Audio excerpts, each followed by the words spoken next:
আকাশে দ্বিতীয় চাঁদ দেখা যাবে যেভাবে আজ পৃথিবীর আকাশে ভেসে উঠেছে দ্বিতীয় চাঁদ।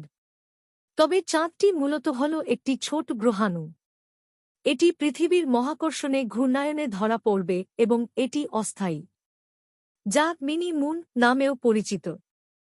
বিজ্ঞানীরা বলছেন গ্রহাণুটির নাম 2024 PT5। আজ রবিবার 2 সেপ্টেম্বর থেকে 2-5 নভেম্বর পর্যন্ত দেখা মিলবে এই দ্বিতীয় চাঁদের। তবে শুধু মহাকাশচারীরা এটি দেখতে পাবেন।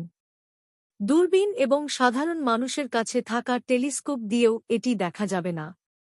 যদি কেউ চাঁদটি দেখতে চান তাহলে মহাকাশ গবেষণায় যেসব পেশাদার সরঞ্জাম ব্যবহার করা হয় সেগুলো ব্যবহার করতে হবে। অর্থাৎ পৃথিবীর অন্যান্য দেশের সাধারণ মানুষের মতো বাংলাদেশের সাধারণ মানুষও খালি চোখে চাঁদটি দেখতে পারবেন না।